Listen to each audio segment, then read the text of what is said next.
বৃন্দাবনে। কিন্তু মায়েরা যাবেন তো? ওই কারা যাবেন না? উলুধ্বনি দেন দেখি। আর কারা যাবেন উলুধ্বনি দেন দেখি।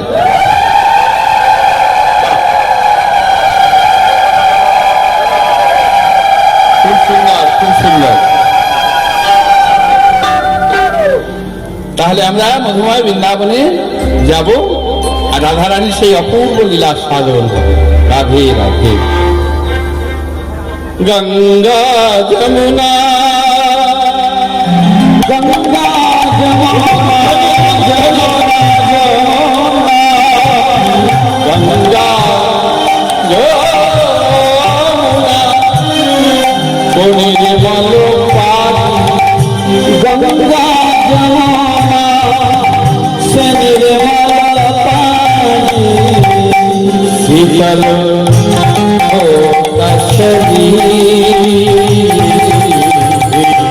চলো রে মন গঙ্গা যমুনা তুমি গঙ্গা যমুনা গঙ্গা যমুনা চলো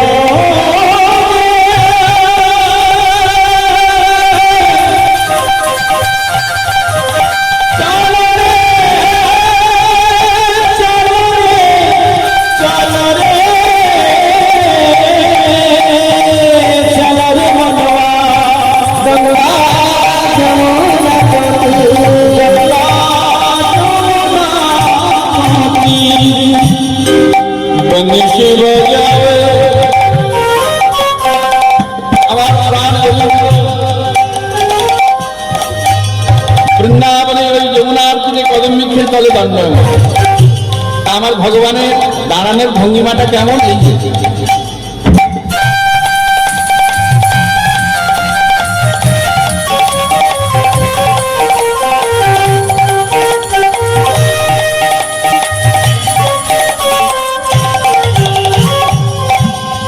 বংশী বাজায় গাহে কানাইয়া বংশী বাজায় গাহে কানাইয়া সঙ্গে মালতী গঙ্গা যমুনা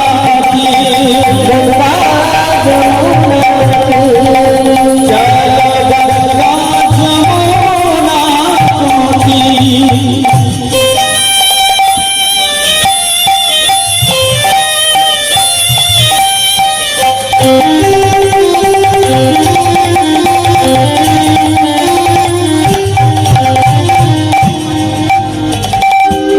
ময়ূর পীতাম্বর শোভে ময়ূর পীতাম্বর শোভে ময়ূর পীতাম্বর ময়ূর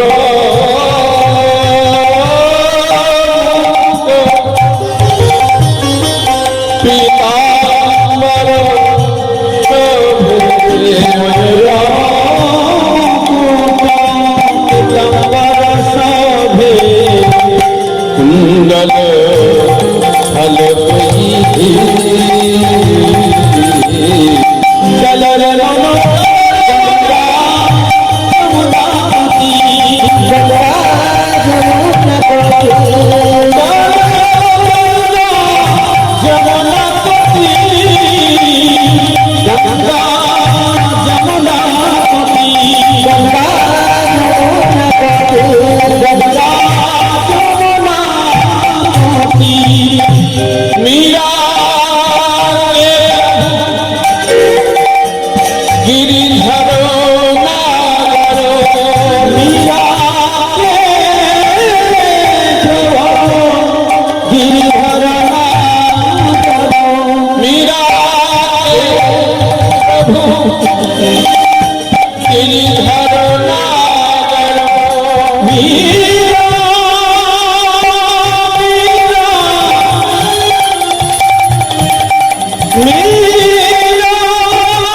মীরা মীরা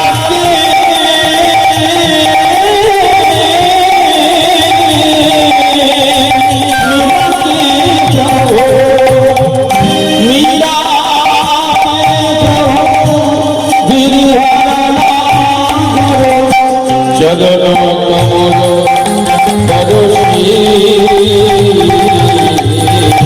চলর গঙ্গা যমুনাপতি গঙ্গা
বৃন্দাবনে প্রবেশ করলাম। বৃন্দাবনে প্রবেশ করে কি করতে হয়?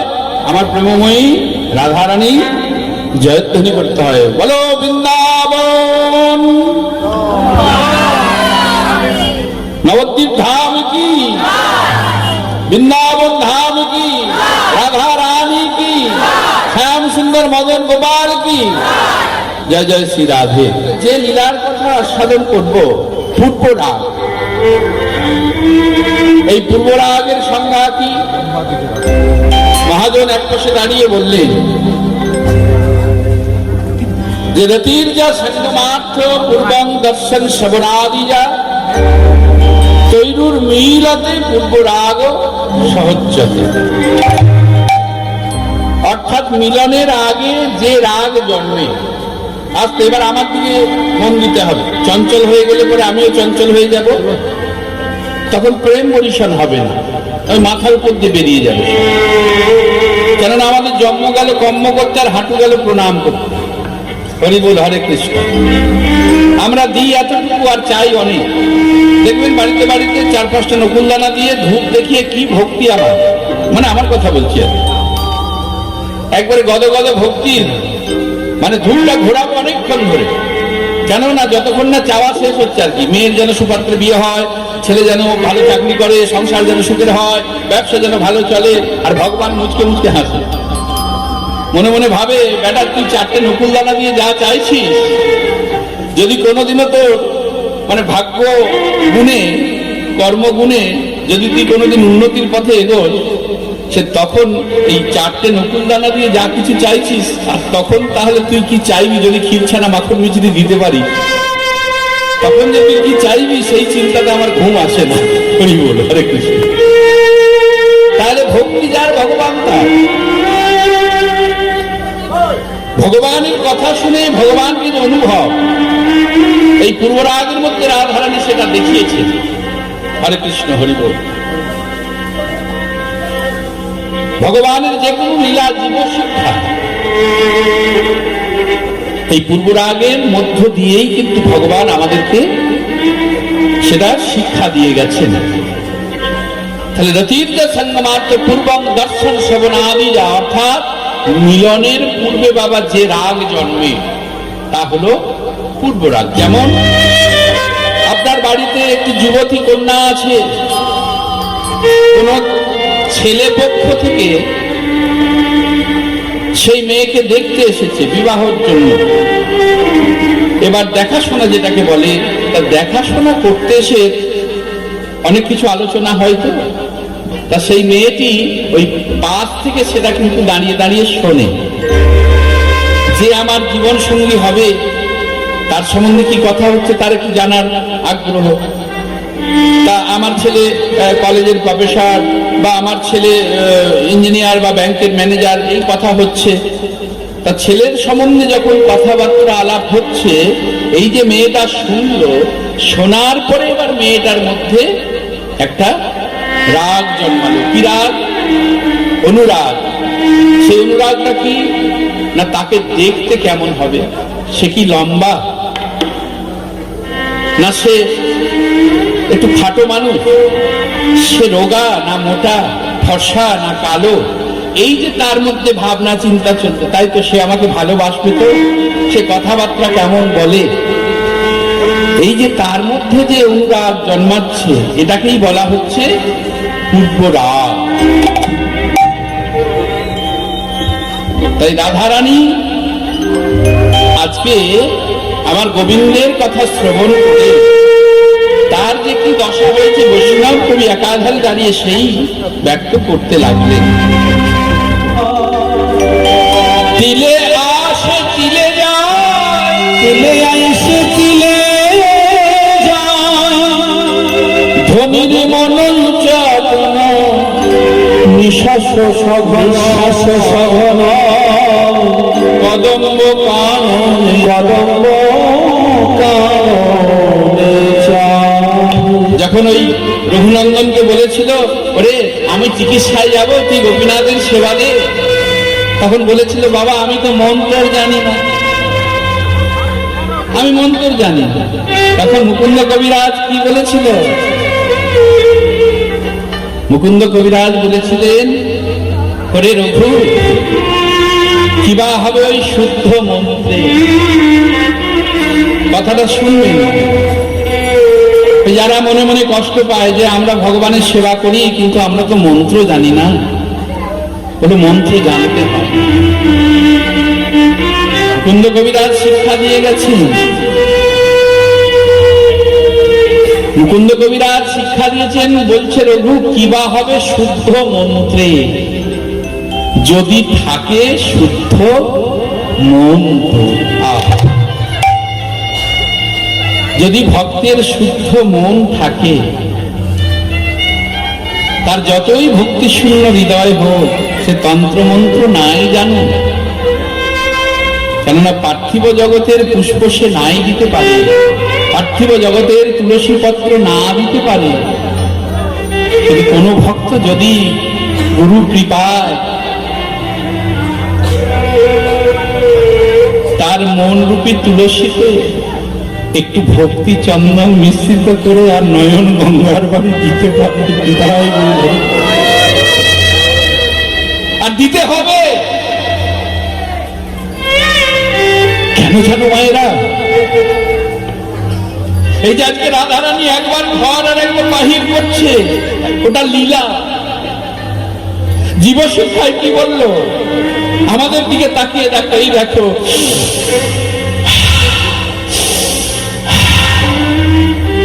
এই তো একবার ঘর আর একবার বাহির, তাই তো বাবা? একবার বাইরে গিয়ে যদি ভিতরে না আসে,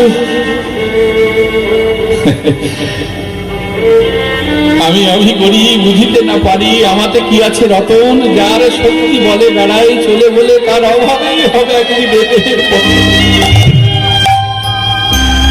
শুধু শুনলে হবে না, শুধু দীক্ষা দিলে হবে না,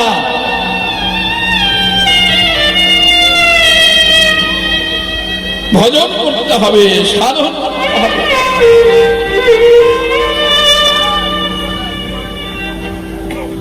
কেননা ভক্তের ভজন তখনই হয় যখন সে সাধনায় সিদ্ধি লাভ করে। আগে সাধনা চাই, তাই তো বাবা? সাধন সিদ্ধ হলেই আর ভজন লাগে না, ভজন তার সদা সর্বদা হতেই থাকে। তাহলে রাধারানীর এমন দশা হলো কেন? না রাধারানী তো রাজার কন্যা, বিশ্বভানু রাজার কন্যা। আমরা যেমন ছোটবেলায় মাটির পুতুল নিয়ে খেলা খেলতাম, রাধারানী একটা সোনার পুতুল নিয়ে খেলা খেলছে। কিন্তু রাধারানীর সঙ্গে আমাদের তফাৎ কোথায়? আমরা মাটিটাকে মাটি মনে করি, তাই তো নাকি? আমি গৌরচন্দ্রিকায় বলেছি আমরা পাথরকে পাথর মনে করি, কিন্তু রাধারানী সেই সোনার পুতুলটাকে সোনার পুতুল মনে করছে না, মনে করছে যেন তার সঙ্গী। তাহলে আমাদের কর্তব্য, যখন আমার গৃহের চিত্রপট, আমার গৃহে আমার ভগবানের ছবি, আমার ভগবানের শ্রী শ্রীবিগ্রহ, তাকে যখন আমি আমার পরিবার বর্গের একজন ভাবতে পারবো, দেখবেন অসুস্থ হলে পরে সে শুভ অসুখ বা যাই হোক, দেখবেন অনেক বাড়িতে গোপালের সেবা বন্ধ করে দেয়, কেননা অসুখ দিতে নেই। আচ্ছা বলো তো, অসুখ অবস্থায় কোনোদিনও কি তোমার নিজের গর্ভে ধারণ করা যে সন্তান ভূমিষ্ঠ করেছ তাকে কখনো কি তুমি না খাইয়ে রাখতে পারো? তাহলে সে কি দোষ করেছে? তার মানে তাকে আমি গোপাল রূপে সেবা করছি, কিন্তু তাকে আমার সন্তান এখন আমি ভাবতে পারিনি। যখন ভক্তের এভাব আসবে তখন আর অসুখ বলে কিছু থাকবে না। হরি বল, হরে কৃষ্ণ। সেই জায়গাটাকে তৈরি করতে হবে। রাধারানী পুতুল নিয়ে খেলছে আর টপ টপ করে চোখের জল পড়ছে না। ওরে পুতুল, একটিবার কথা বল। ওরে পুতুল, একটিবার তুই হাস, আমি তোকে ভালো ভালো সেবার দ্রব্য দেব, আমি তোকে সোনার অলংকার দেব। কিন্তু পুতুল তো কথা বলছেন। যখন পুতুল কথা বলছেন তখন সেখানে এসে উপস্থিত হলেন কে? না সেই বৃন্দাবনের বড়াই বুড়ি যোগ মায়া। কেন? যোগাযোগের গুরু না হলে কিন্তু হবে না। কেন? যোগমায়া বারে বারে এসে তার এত আকুলতা কেন? রাধা কৃষ্ণের মিলন ঘটানোর জন্য এত আকুলতা কেন? সে কে এসেছিল? পূর্বে পার্বতী। আপনারা জানেন, দেবাদিদেব মহাদেব যখন কৈলাস পর্বতে বসে আছে, পার্বতী লক্ষ্য করল তার দক্ষিণ অঙ্গটা থরথর করে কাঁপছে। দক্ষিণ অঙ্গ নয়ন দিয়ে অশ্রুধারা বরিশান হচ্ছে। পার্বতী ভয় পেয়ে করজোরে বলল, প্রভু প্রভু, দেখি দেখছি এ দশা কেন? একবার তোমার বাম নয়ন দিয়ে অশ্রুধারা বরিশান হয়েছিল, বাম অঙ্গটা থরথর করে কেঁপেছিল। সেদিন এই জগৎ সংসারে প্রলয় হয়েছিল, তাহলে কি আবার প্রলয় হবে? দেবাদিদেব মহাদেব বললেন, না, প্রলয় হবে না। বলছে তাহলে এ দশা কেন? বলছে আমার প্রভু কাঁদছে। তোমার প্রভুকে? বলছে আমার প্রভু হলো আমার শ্রীরামচন্দ্র, তিনি আমার প্রভু। যে তা আপনার প্রভু কাঁদছে কেন? বলছে ওই সীতাকে হরণ করে নিয়ে গেছে রাবণ। বলিব, সীতাকে হরণ করে নিয়ে গেছে। প্রত্যেকটি কথার মধ্যে কিন্তু দৃষ্টান্ত লুকিয়ে আছে, একটু মন সরে গেলে আর বুঝতে পারা যাবে।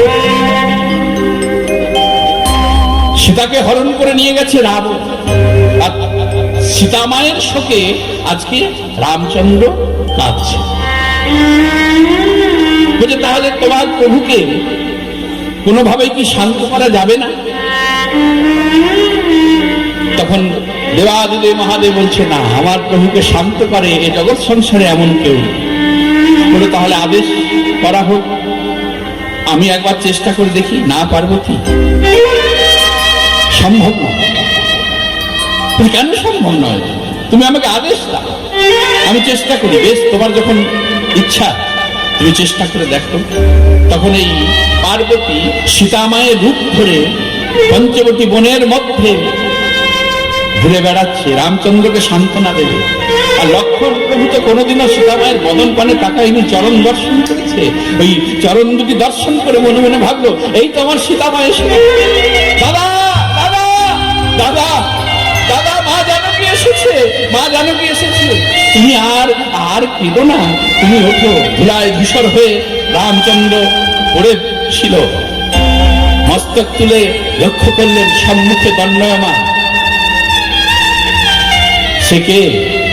সীতারূপ পার্বতী। প্রভু রামচন্দ্র আবার মস্তক দর্শন করে ধীরে ধীরে উঠে এগিয়ে গেল, সীতা মায়ের দিকে এগিয়ে গেল। এগিয়ে গিয়ে আছাড় খেয়ে পড়ল, মাগো মাগো বলে চরণে প্রণাম করছে। পিছিয়ে যাচ্ছে, ছি ছি ছি, কি করছো, কি করছো তুমি? স্বামী হয়ে কখনো কি স্ত্রীকে কেউ প্রণাম করে? কি করছো তুমি? না না না, স্বামী হয়ে স্ত্রীকে প্রণাম করো না। তখন রামচন্দ্র বলছে, মা আমি বুঝতে পারছি তোমার মনের আশা, কিন্তু মা তুমি সব লুকাতে পেরেছ, কিন্তু তুমি যে একটা জিনিস লুকাতে পারোনি। বলে কেন, কি লুকাতে পারিনি? বলছে, মা তুমি যে ত্রিনয়নী, তোমার ওই একটা নয়নকে তো তুমি লুকাতে পারোনি মা। তবে আমার মনের আশা কি পূর্ণ হবে না? বললো, মা আমি এ যুগে কোনো দ্বার গ্রহণ করতে পারি না, দ্বিতীয় দ্বার আমি গ্রহণ করতে পারি না, তবে তোমার মনের বাঞ্ছা পূর্ণ হবে। তবে হবে আগত দাপর যুগে, আমি হব বৃন্দাবনে কৃষ্ণচন্দ্র, আর তুমি হবে আমাদের যোগাযোগের গুরু। তোমার নাম হবে বড়িমা, তোমাকে সবাই বড়াই বুড়ি বলে ডাকবে, আর তুমি হবে আমাদের যোগাযোগের গুরু। আমাদেরকে যোগাযোগ করিয়ে দিয়ে আমাদের রাধা গোবিন্দের মিলন করিয়ে দিলে আমরা মিলনে যেরূপ আনন্দ উপভোগ করব, তুমি দূর থেকে দাঁড়িয়ে সেই আনন্দ উপভোগ করবে। তাই গৌর হরি বল। তাই বুড়িমা গিয়ে দাঁড়িয়েছে আমার রাধা ঠাকুর রানীর কাছে, সম্পর্কে নাতনি। ও নাতনি, ও পড়ানো নাতনি, কি হয়েছে? এমন করে কাঁদছিস কেন? না রে, আমার পুতুল কথা বলছে না, আমার পুতুল খাচ্ছে না, আমার পুতুল হাসছে না। কাছে ডেকে বলছে, ওগো নাতনি, আমি যদি একটা তোকে পুতুল দিই তুই কি নিবি? আরে আমার তো পুতুল আছে। বললো, আরে এ পুতুল তো হাসে না, কথা বলে না, এ পুতুল তো সেবা করে না, কিন্তু আমি যে পুতুল সন্ধান দেব সেই পুতুল হাসবে, সেই পুতুল কথা বলবে, সেই পুতুল সেবা করবে। হ্যাঁ, এমন পুতুল আছে নাকি? বললো, আছে বই কি। তা সেই পুতুলের কি নাম? ও বড়িমা, সেই পুতুলের নাম কি? বললো, এই পুতুলের নাম বলতে গেলে জোরপূর্বক চিৎকার করে বলা যায় না, ওই পুতুলের নাম শুনতে হলে দূর থেকে শোনা যায় না, কাছ থেকে শুনতে হয়, ধীরে ধীরে বলতে হয়। তা ওই পুতুলের নাম যদি শুনবি, আমার কাছে আয়। যেমন গুরু শিষ্যকে কাছে টেনে নিয়ে একটি কর্ণ চেপে ধরে একটি কর্ণে যেমন বীজ রোপণ করে, আর গুরুদেব যদি বীজ না রোপণ করে, এই জগৎ সংসারে আমাদের দেহটা কি হয় জানো? যেমন লবণ বিনা ব্যঞ্জন স্বাদ হয় না, যেমন মৃত শরীরে অলঙ্কার পরালে তার শোভা হয় না, যার দেহ থেকে প্রাণ চলে গেছে তার অঙ্গটাকে যদি দামি দামি মূল্যবান রত্ন দিয়ে সাজিয়ে দেয়া হয়, তার যেমন শোভা হয় না। যেমন সারা ভারত বর্ষের সার্ব মশলা দিয়ে রন্ধন করে যদি সামান্য লবণ তাতে না দেওয়া হয়, যেমন ব্যঞ্জন স্বাদ হয় না, তেমন যদি মানব জন্ম গ্রহণ করে যদি কোনো ভক্ত হরি কথা না বলে, যদি কোনো ভক্ত চরণাশ্রয় না করে, তার দেহটা ওই লবণ বিনা ব্যঞ্জনের মতো মৃত শরীরে অলঙ্কারের মতো হয়ে যায়। তাই রাধারানীকে কাছে ডেকে বড়িমা কর্ণে তার সেই নাম বলতে লাগলো, শোন শোন নাতনি, সেই পুতুলের নাম কৃষ্ণ, সেই পুতুলের নাম কৃষ্ণ, পুতুলের নাম কৃষ্ণ।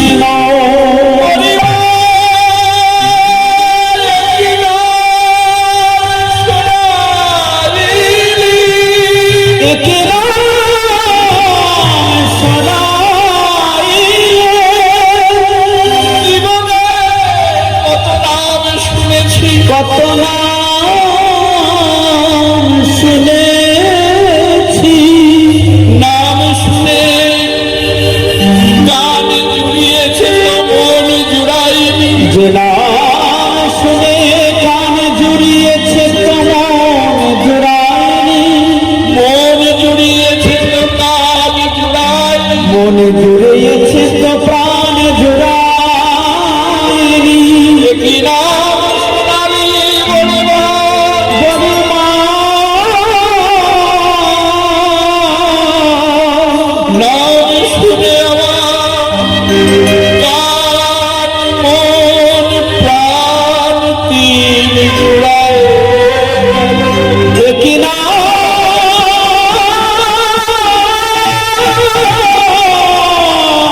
শোনালে, যে নাম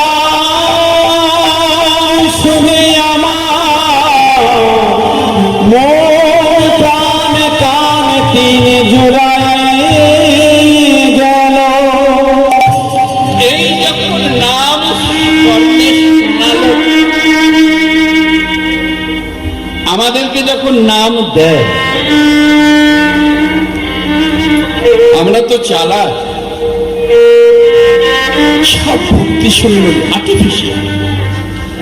একটু জানলেই মানুষের কাছে আমি অনেক জানি দেখাতে চাই, তাই না? কিন্তু সাধন ভজন দেখানোর জিনিস নয় আমার তাই গুরুদেব যখন মন্ত্র দেয়, অনেক চালাক শিষ্য আছে ভাড়ের মধ্যে রেখে দেয়। গুরুদেব যখন আসে জিজ্ঞাসা করে, কিরে বীজ কি করলি? গুরুদেব যত্নে রেখেছি, রোজ ফুল জল দিচ্ছি, তো দেখা বীজ কেমন আছে। তো ভাড় উল্টে যখন দেখাতে যাই, তখন আর বীজ বলে কিছু থাকে না, কিছু পোকার বিষটা আর দুর্গন্ধ বাহির হয়। রাধে রাধে নিতাই গৌর হরি। কিন্তু প্রকৃত যারা শিষ্য হয়, যারা চালাকি করে না, চাতুরি করে না, তারা সরস ভূমি তৈরি করে বীজকে রোপণ করে, এই যে কীর্তন, এই যে শ্রবণ, বাড়ি সিঞ্চন করে বীজ অঙ্কুরিত হয়, সেই বীজে শাখা প্রশাখা ডাল পালা, তাতে ফুল হয়, তাতে ফল হয়, তাতে বীজ হয়। তখন এত বীজের অধিকারী হয় শিষ্য, তখন গুরুদেবের চরণে সেই বীজকে নিবেদন করে, হে গুরুদেব, আমার পক্ষে আর সম্ভব নয়, তুমি কৃপা করে রক্ষা করো। তাই ভজন করতে হয়, সাধন করতে হয়। তাই রাধারানী নাম যেই শ্রবণ করলো, আর কি সে চুপ করে বসে রইল? বসে রইল না। সে কি করলো না, সেই নামের স্বরূপকে ভাবতে লাগলো, নামের স্বরূপকে ভাবতে লেগেছে।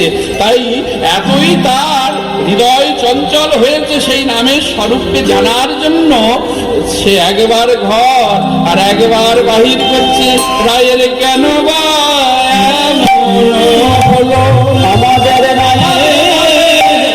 কেন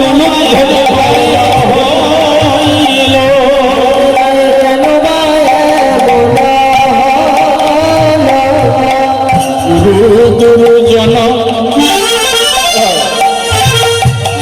ভয় নাহি মন,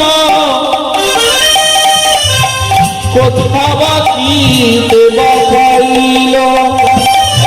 দুর্জন ভয় নাহি মন, কোথা বা কি দেবা পাইল।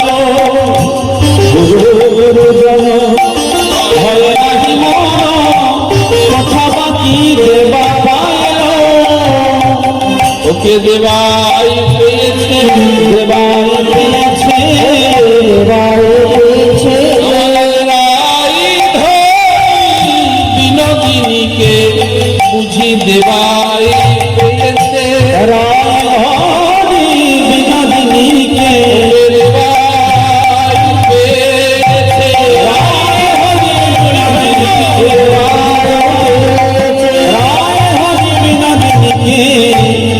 বুঝি দেবায় আমার রাধারানীর এমন অবস্থা হয়েছে, গুরু দুরুজন ভয় নাহি মনে, কোথা বা কি দেবা পায়।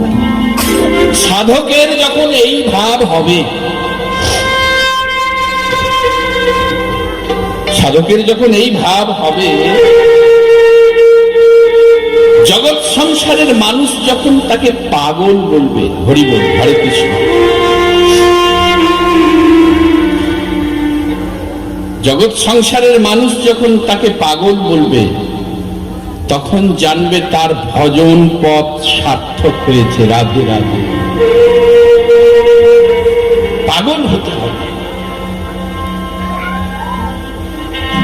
কেননা আপনারা জানেন, আপনি এই আসরেই কীর্তন করে গিয়েছিলাম রঘুনাথ দাস গোস্বামী, এ কথা আপনারা জানেন।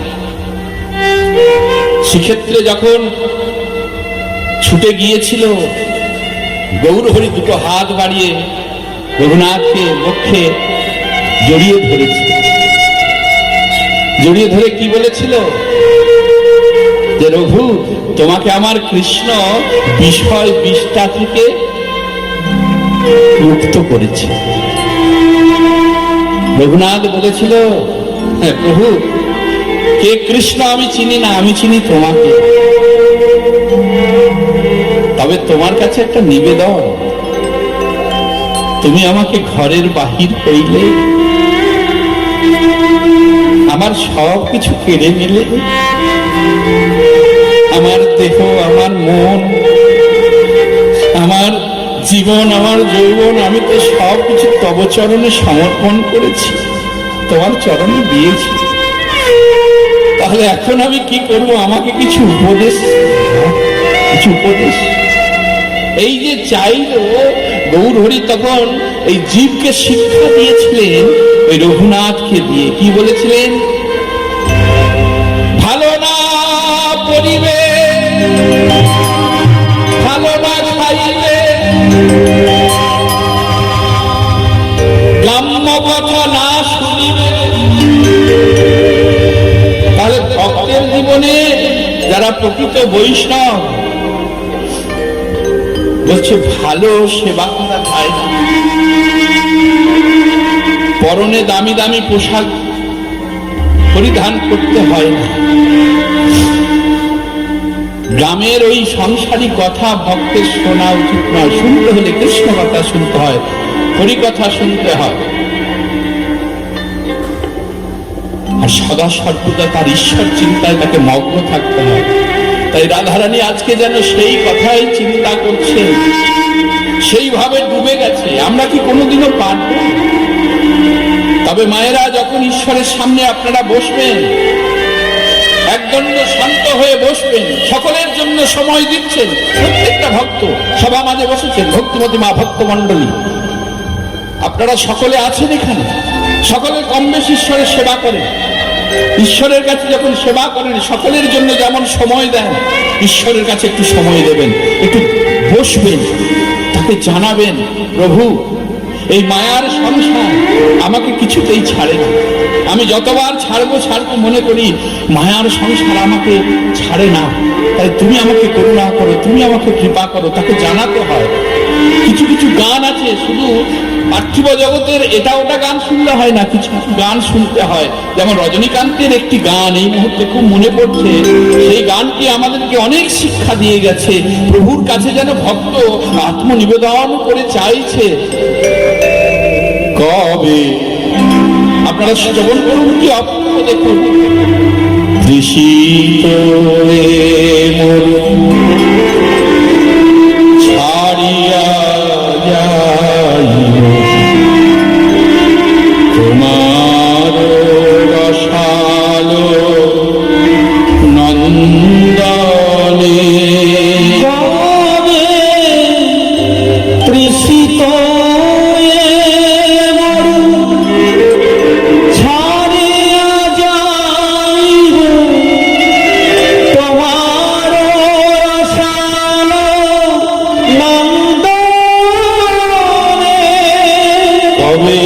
তাপিত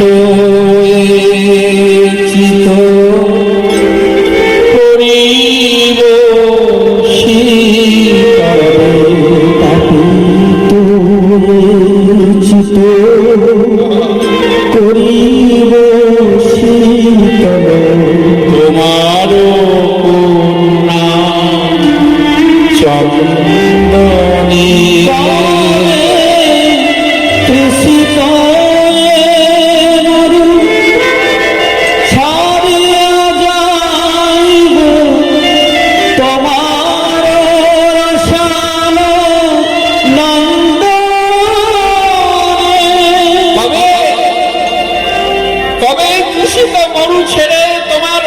নন্দনে যাব প্রভু, তুমি করুণা করো।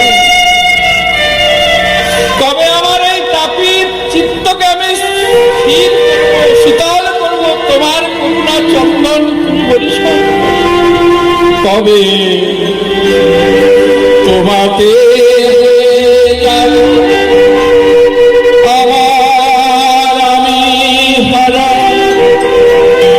তোমার নামে নয়নে হবে হারা। তোমাতে হয়ে যাব আমার আমি হারা, তোমার নাম নিতে নয়নে ববে ধরা। সেদিন দেহ শিহরিবে, ব্যাকুল হবে প্রাণ, শিহরিবে ব্যাকুল হবে প্রাণ। বিপুল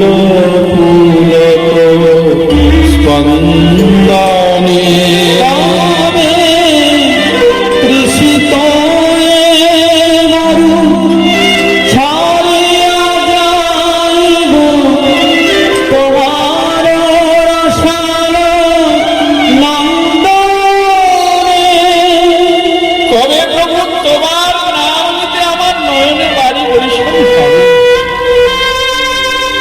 আমরা মিথ্যে মনে করি, বৈষ্ণব কবিগণ বলেছেন একবার কৃষ্ণ নামে যত পাপ হরে, জীবের স্বার্থ নেই তত পাপ করে।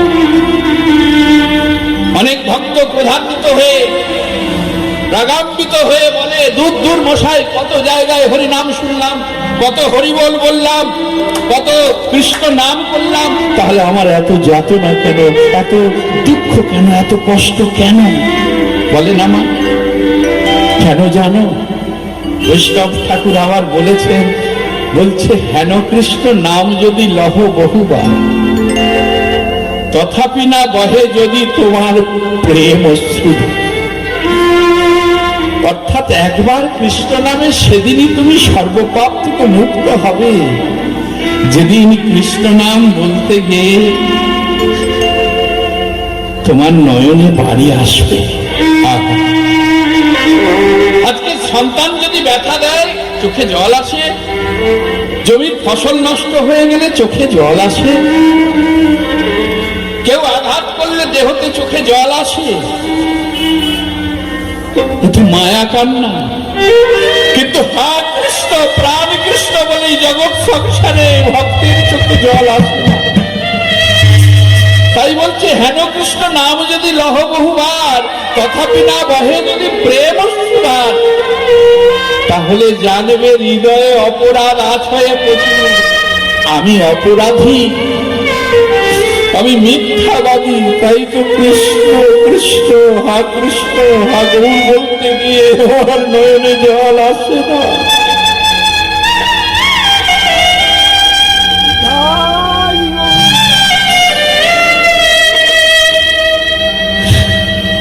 যার গীতে সৃষ্টি স্থিতি লয়, যার গীতে জগতে প্রলয়, তার নাম বলতে গিয়ে আমার নয়নে জল আসে না।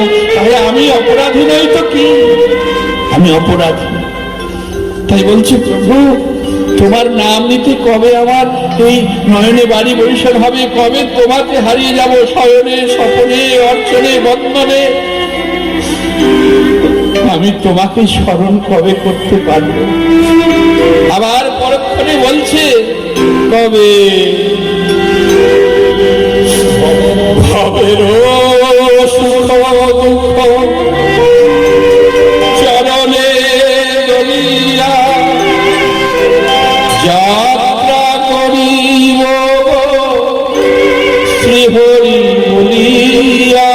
কবে ভবের সুখ দুঃখ চরণে বলিয়া যাত্রা করিব শ্রীহরি বলিয়া। সেদিন চরণ তলিবে না হৃদয়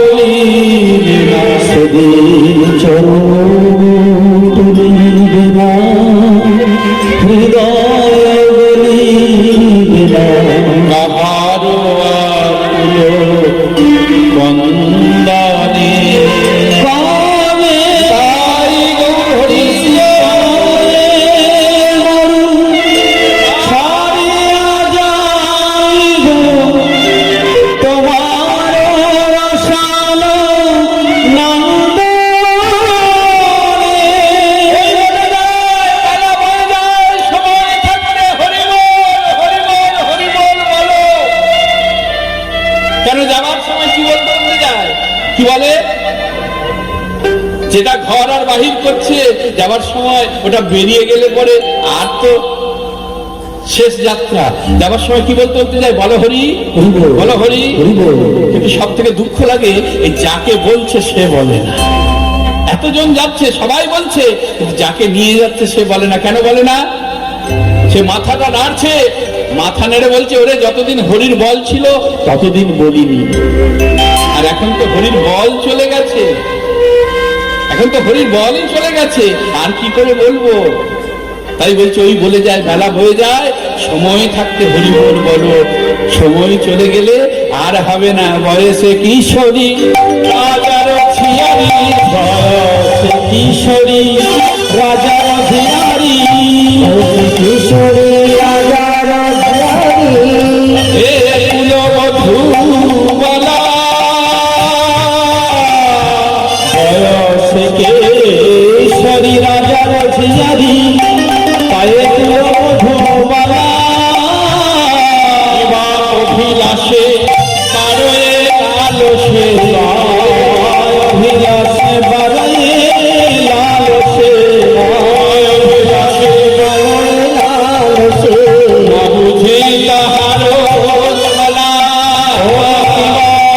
অভিলাষে বাড়ায়ে লালসে, না বুঝি তাহার বলা, তার ছলা গলা বুঝতে জানি, তার ছলা গলা বুঝিতে নারী, ছলা গলা বুঝিতে নারী, আমাদের রায় হরি বিনোদিনী, ছলা গলা বুঝতে জানি।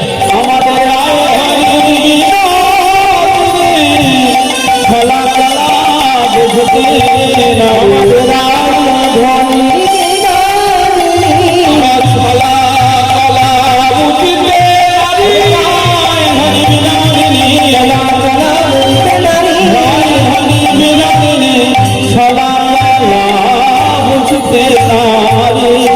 হরি বল হরি বল। তাই ভক্ত যখন সাধন করবে, ভজন করবে, সেটা লোক দেখানো নয়। কি বললাম?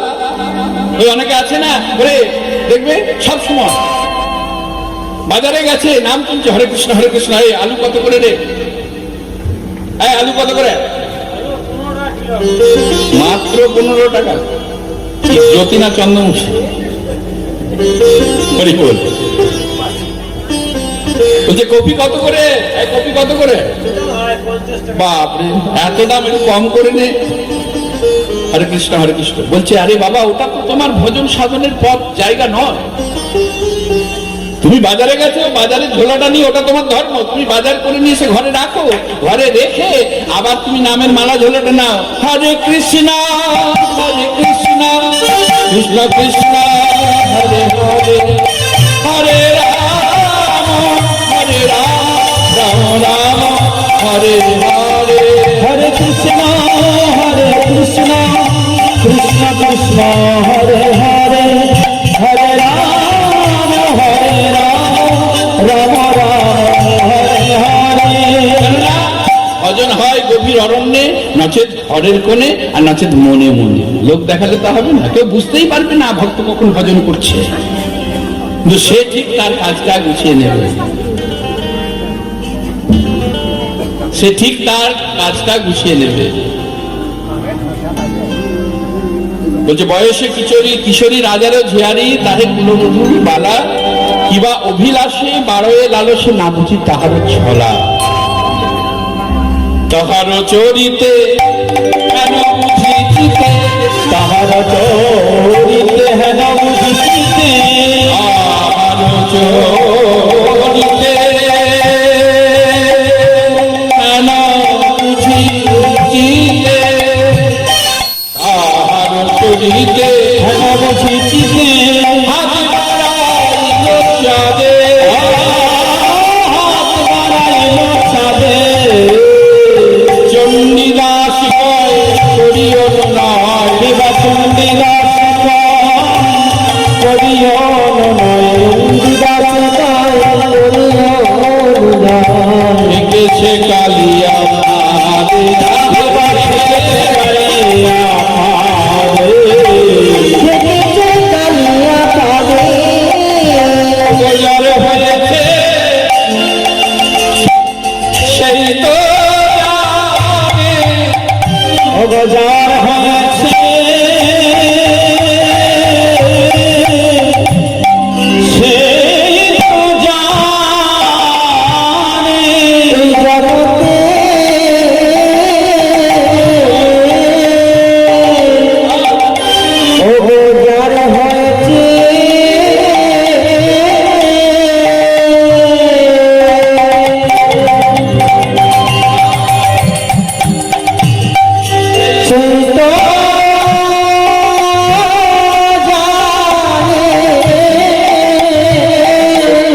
গোল হয়ে যাচ্ছে। আপনারা তরমুজ চেনেন? তরমুজ কি গো, তরমুজ চেনেন? চেন? তার তরমুজ গাছ কেমন? মনিটরটা কমে যাচ্ছে, মনিটরটাকে একটু তুলে রাখ, মেনটা। রাধে রাধে, আরো তুলতে হবে, দেখো না যতটা তোলা যায়। রাধে রাধে, হ্যাঁ ঝাঁঝালো করে রাখো, হ্যাঁ জয় জয় শ্রী রাধে। তরমুজ গাছ কেমন? তাল গাছের মতো। কিচ্ছু জানে না, বলছে তরমুজ গাছ নাকি তাল গাছ।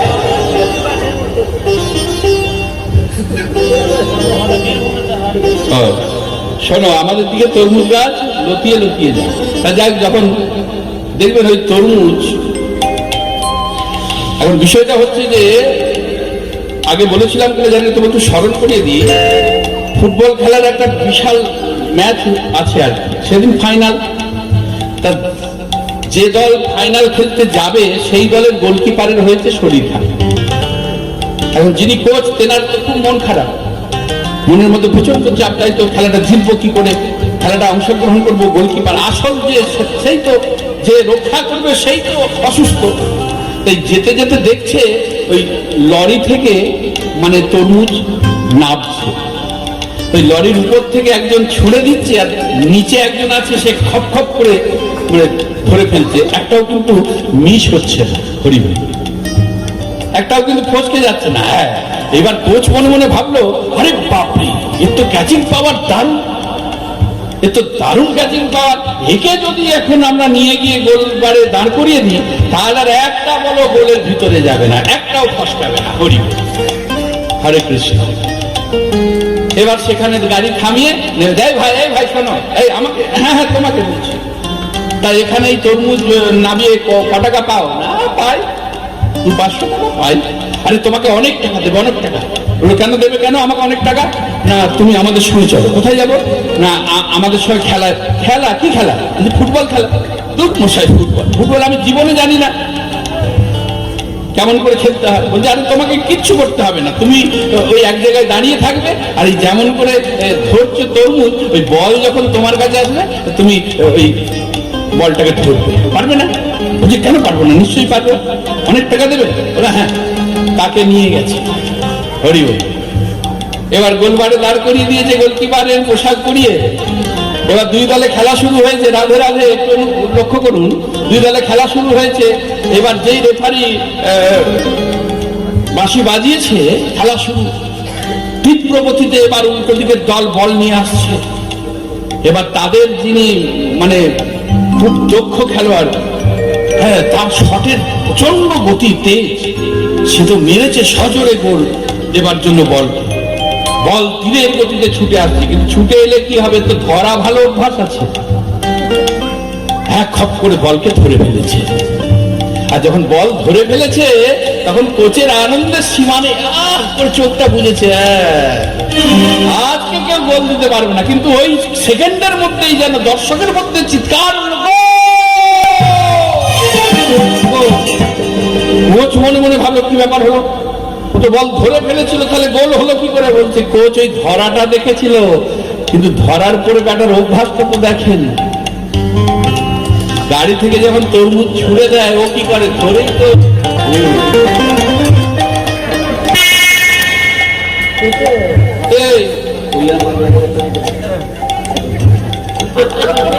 আচ্ছা, হরিবল।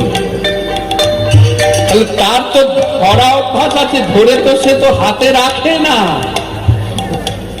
সে তো পিছনের দিকে রেখে দেয়। হরিবল, সেটা তো আর কোচ জানে না, ওটা ধরেছে, ধরে আর বলকে গোলে রেখে দিয়েছে। আমরা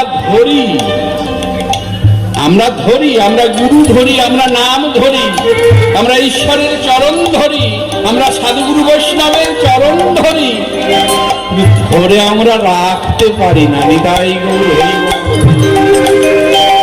ধরে আমরা রাখতে পারি না। তাহলে রাখার চেষ্টা করতে হবে। তাই তো মহাজন বলছে, যার হয়েছে সেই তো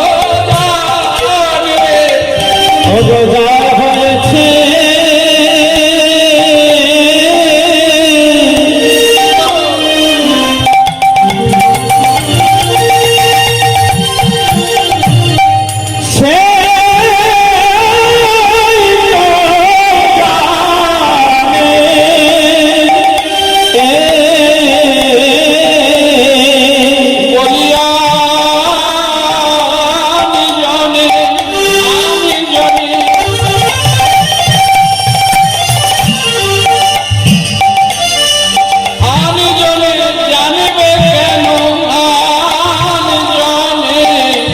উপকার হয়েছে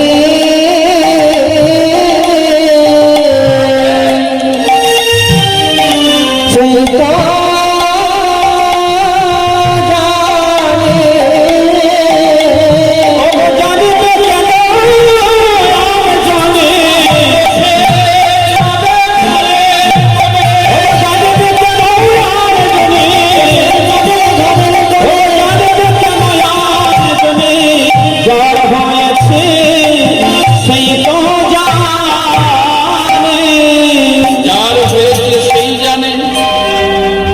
যেমন নবদ্বীপে কৃষ্ণ নাম শ্রবণ করে আমার গৌর ভাবে বিভাবিত হয়ে নিজের কোলের সন্তানকে বটিতে লাউ মনে করে কেটে ফেলেছিল, যেদিন ভক্তের এমন ভাব আসবে, যেদিন ভক্ত তার সর্বস্ব কিছু দেহ মন জীবন তার চরণে সমর্পণ করিতে পারবে, যেদিন নিজের বলতে কিছু না রেখে আমি তোমার হলেমি বলে, আমি তোমার হলে বলে যেদিন ওই চরণে সব কিছু সমর্পণ করি সমর্পণ করিতে পারবে। আমার ভগবান বলেছেন যে যথামাং প্রবর্তন্তে স্থান তথৈব ভজম মম বর তন্বর্তন্তে মনুষ্য পার সর্বস্ব যে যেমন কর্ম করবে আমি তাকে তেমন ফল দান করি। আবার ভগবান ধর্ম পরিত্যাজ্য মার শরণাগত মায়েরা, এই যে সব ধর্মকে পরিত্যাগ করে যেজন আমাকে স্মরণ করে তার পূজা লাগে না, তার তন্ত্র মন্ত্র লাগে না, যেজন আমার চরণে সর্বকিছু সমর্পণ করে আমাকে স্মরণ করে, স্মরণ করে তার আর কোনো কিছুই লাগে না, আমি তার হয়ে যাই, আমি তার হয়ে যাই। যেমন মুকুন্দ দত্ত বাসুদেব দত্তের কথা আমরা জানি,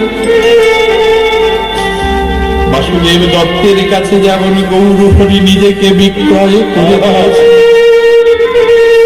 বাসুদেব দত্ত যেমন গৌর হরির কাছে প্রার্থনা করেছিল, প্রভু তুমি আমাকে কৃপা করো, বলো বাসুদেব তুমি কি চাও। দেখো মায়েরা, আমরা হলে পার্থিব জগতের ধন ঐশ্বর্য চাই, বাসুদেব দত্ত চেয়েছিল প্রভু এই জগতের যত জীব আছে তাদের পাপ সব আমাকে দিয়ে দাও। কত বড় মনের মানুষ, এদের দুঃখ আমার সহ্য হয় না। গৌর হরি বাসুদেব দত্তের অঙ্গের সঙ্গে মিশে গিয়েছিল, বলেই দিয়েছিল তুমি যদি মনে করো আমাকে বিক্রয় করে দিতে পারো কোনো ভক্তের কাছে, কোনো কথাই মিথ্যা না। কিন্তু আমরা মানি না, আমরা তো জানি না, যার কারণে তো সাধন ভজনের কথা শাস্ত্রে বলা আছে। ভারতবর্ষের শ্রেষ্ঠ সাধিকা তাই নিয়ে আমাদের একটা শিক্ষা দিয়ে গেছে। ভারতবর্ষের শ্রেষ্ঠ সাধিকা মীরাবাই, আজও বৃন্দাবনে তার ভজন কুটি রয়েছে। মীরাবাই কি বলেছে শোনো, শুধু উপরে উপরে পূজা করলে হবে না, উপরে উপরে সেবা করলে হবে না, সাধন ভজন চাই। তাই মীরাবাই বললেন মনুয়া সাধন করে না চাহিরে মনুয়া। মীরাবাই বলছে এই যারা বড়াই করে, যাদের কুমর করে, জাতি বিদ্যা রূপ যৌবন মহতঞ্চ, ভালো করে শুনে নাও, সভা মাঝে বসেছ, কোনো কিছুই হবে না যতক্ষণ এই কাঁটাগুলো আপনার আমার মধ্যে থাকবে। জাতের গুণ, আমি ব্রাহ্মণ, আমি বৈষ্ণব। ব্রাহ্মণ বলছে আমার 9টা গুণ, তো বৈষ্ণব বলছে আমার 10টা গুণ। তো রিবে বলে শোনো, জাতিশ্রেষ্ঠ হলে যদি গোবিন্দ মিলত, তাহলে ত্রেতা যুগের গ্রহ চণ্ডাল, সে তো চণ্ডালের ছেলে, সে ভগবান রামচন্দ্রের কৃপা পেয়েছিল। তো তাহলে কেমন পাইবে? জাতের শ্রেষ্ঠ হলে হবে না, তাহলে জাতের কাঁটাটাকে আগে ছেদন করো। তবে বিদ্যা, আমার অনেক পড়াশোনা জানা আছে, আমি শাস্ত্র, আমার 6টা বেদ, 4টে বেদ, 6টা দর্শন জানা আছে, আমি পারবো। ভগবানকে লাভ করতে বলছে, অভিমান করো না, এত অহংকার করো না। বললো যদি বেদ বিদ্যাতে কিছু হতো, নয়নানন্দ বলেছে শোনো, বেদ বিদ্যা আদি তো কিছু নাহি জানত, যে গৌর চরণ করে সার। নয়নানন্দে মানে সেই সে সকলে জানে, সর্ববিদ্যা করতলে তা। যারা ভগবানের চরণকে গ্রহণ করেছে, আশ্রয় করেছে, তাদের বেদ বিদ্যা বলে আর কিছু লাগে না, সব কিছু তার হয়ে যায়। তাহলে জাতি বিদ্যা গেল, যৌবনে ভগবানকে লাভ করে যায়। বলছে তা যদি হতো, তাহলে 5ম বর্ষীয় বালক ধ্রুব প্রহ্লাদ এরা তাহলে কি করে ভগবানকে লাভ করেছে? তাহলে যৌবনও পাওয়া যায় না। এমন কোন শাস্ত্রে প্রমাণ নেই যে 5 বৎসর বয়সে কোন শিশুর যৌবন আসে। তাহলে পেয়েছে তো, তাহলে যৌবনের বড়াই করো না।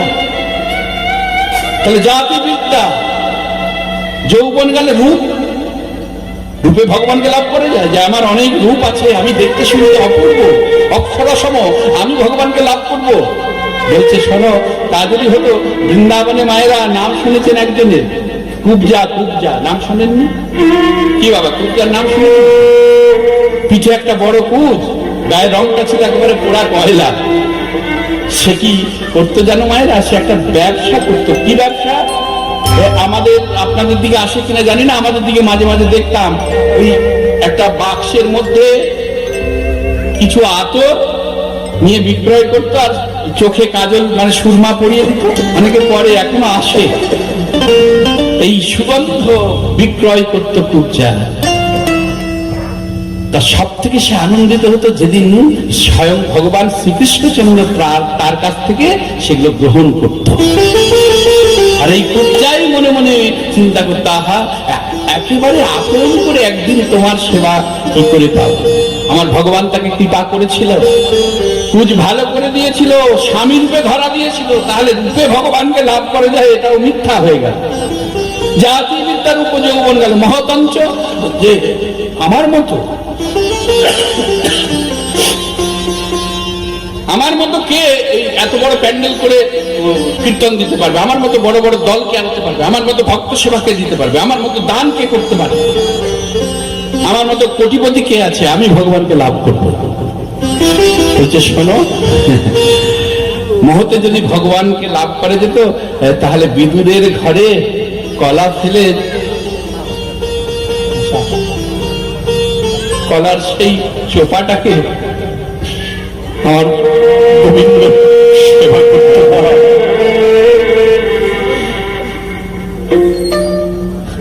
তিনি ভক্তের ভগবান। আজও যে আপনারা শিখে দিলে, প্রত্যেকদিন সকালবেলা যে যুগলন্নটা হয়, সে যুগলন্ন কেন হয়? এক বুড়ি মা ভক্তি করে, একটু আগে বললাম না, অসুচি বলে কিছু নেই, ভগবানের সেবা তুমি করতে পারো। কিন্তু সব থেকে বড় রোগে আমরা মরি। এই জগৎ সংসারে ক্যান্সারের থেকেও ভয়ঙ্কর একটা রোগ আমাদেরকে কুড়ে কুড়ে খায়। সেই রোগটা হলো লোকে কি বলবে। একবার ভেবে দেখো, লোকে কি বলবে। এই যে ভাবনাটা আপনার আমার মধ্যে গেঁথে আছে, একেবারে তীরের মতো, মানে টানলে আর বেরোচ্ছে না। তীর একবার ঢুকে গেলে ওকে বার করা বড় কঠিন, তাই না? তা এই লোকে কি বলবে, লোকে কি বলবে, এই রোগেতে আমরা অনেক পিছিয়ে। বলছে লোকে বলতে দাও, লোকে বলতে দাও। কদিন আছো ভব মাঝে